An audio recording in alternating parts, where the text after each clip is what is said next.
உலகத்திலுள்ள அனைத்து மக்களுக்கும், சான்றோர்களுக்கும், பெரியோர்களுக்கும் மற்றும் சத்சங்க அன்பர்களுக்கும், எனது நண்பர்களுக்கும் எனது பணிவான வணக்கத்தை தெரிவித்துக் கொள்கிறேன். இப்பொழுது நான் உங்களிடம் ஹரிதாஸ் என்ற மகாத்மாவை பற்றி பேச வந்துள்ளேன். 200 வருஷங்களுக்கு முன் பூமியில் உள்ள ஜெகநாத பெருமாளுக்கு ஒரு ஆசை உண்டானது. பிருந்தாவனத்துல யமுனை கரையில வசிக்கணுங்கிற தன்னுடைய ஆசைய அவரால கட்டுப்படுத்தவே முடியல. ஆனா பிருந்தாவனம் செல்வது எப்படி? சர்வஸ்மாத்தரா இருந்த போதிலும் ஸ்ரீ அர்ச்ச விக்கிரகத்தில் அவர் தன் பக்தர்களுக்கு அதீனமாகவே உள்ளாரல்லவா. இந்த நிலையில் பக்தர்கள் அவரை எங்கே எப்படி வைத்தாலும் அப்படியே அவர்கள் மனம் மகிழ்வதற்காக அவர் ஸ்ரீ அர்ச்ச விக்கிரகத்துல குடிகொண்டுள்ளார் அல்லவா. இந்த ரூபத்துல பகவான் தன்னுடைய ஆசைகளை பக்தர்களுடைய உதவியுடனே நிறைவேற்றி கொள்கிறார். பிருந்தாவனம் செல்லணும்னா அங்கு யாராவது அவருக்கு சேவை செய்ய சித்தமா இருந்தா தானே செல்ல முடியும். பகவான் அப்படிப்பட்ட ஒருத்தரை தேடிக்கிட்டு இருந்தாரு. அதே நேரத்துல பிருந்தாவனத்துல யமுனை கரையில ஹரிதாஸ்ங்கிற ஒரு மகாத்மா தினம் பகவத் பூஜையில ஈடுபட்டு வந்தார். அவர் யமுனை கரையில ஓரிடத்துல அமர்ந்து பஜனை பாடிக்கிட்டு இருப்பாரு. அவர் தினம் இப்படி பஜனை பாடுறதுனால பகவத் ஸ்மரணையில மூழ்கி விரகத்துல துடிச்சாரு. கடைசியில பகவான் அவருக்கு காட்சி கொடுத்தார். அதை பார்த்து அவர் மூர்ச்சித்து விழுந்தார். பகவான் தன்னுடைய கரங்களை அவர் தலைமையில வச்சு அவரை சுய நினைவுக்கு கொண்டு வந்தார். ஹரிதாஸ் சுய நினைவு வந்த உடனே பகவான சாஷ்டாங்கமா விழுந்து நமஸ்கரிச்சான். அப்போ பகவான் கூறினார் தன்னுடைய அமிர்தமயமான குரல்ல, மகா குழந்தாய், இப்போ நீ உடனே ஜெகநாதபுரி செல். அங்கு இந்த வருஷம் ஆஷாட மாதத்துல என்னுடைய பழைய திருமேனி மாற்றப்படும்.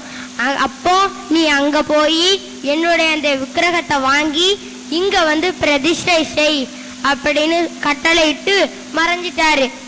ஹரிதாஸ் அவரை காணாம துடிச்ச போதிலும் பகவான் தனக்கிட்ட ஆணைய நினைச்சு அவர் தைரியத்தை இழக்காம இருந்தாரு. அவர் அடுத்த நாளே தன்னுடைய சிஷ்யர்களுடன் ஜெகநாதபுரிக்கு புறப்பட்டாரு. பல நாட்கள் ஆடி பாடி ஜெகநாதபுரி சென்றடைஞ்சார். அப்போ அந்த அவருடைய ஜெகநாத பெருமாளுடைய பழைய திருமேனி மாற்றப்பட்டதுனால பூமியில ஆனந்த வெள்ளம் பெருக்கெடுத்துக்கிட்டு இருந்துச்சு.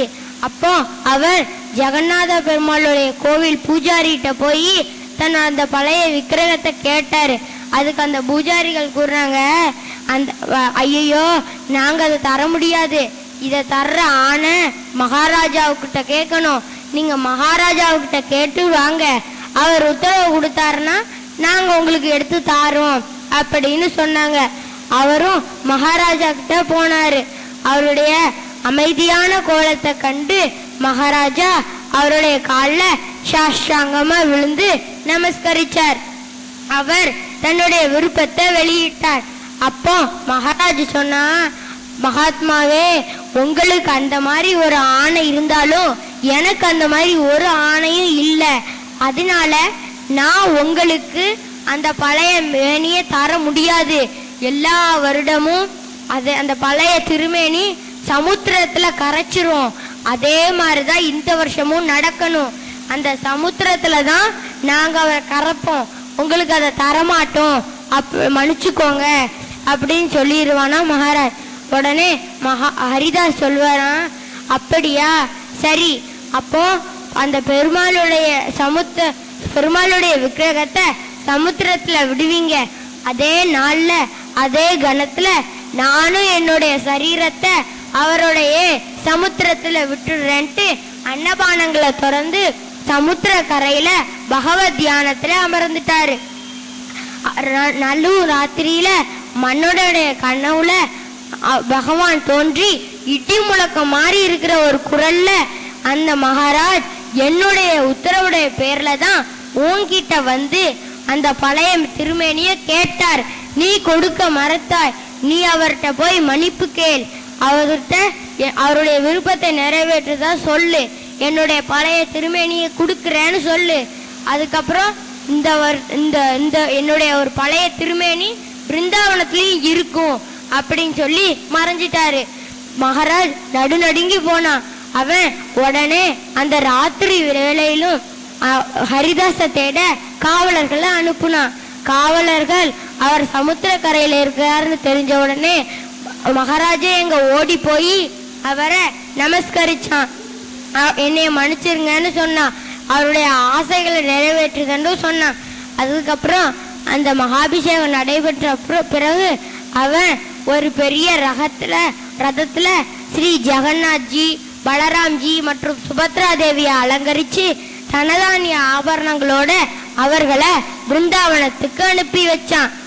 அப்போ அவரு ஹரிதாஸ் எப்போதுமே சந்தோஷமா இருந்த மாதிரி அந்த ரதத்துல அவங்க கூட சென்று பிருந்தாவனம் சென்றடைஞ்சார். அவர் பஜனை செய்யற அதே இடத்துல அவங்களுக்கு ஒரு கோயில் கட்டினார். இன்னைக்கும் அந்த கோவில் அங்க நிலைச்சு நிக்கிறது. அங்கு ஜெகநாத் காட்டுங்கிற ஒரு பக்தர்கள் படித்துறையும் உள்ளது. பக்தர்கள் அவரை தரிசித்து பாக்கியவான்களாக ஆகின்றனர். நன்றி, வணக்கம்.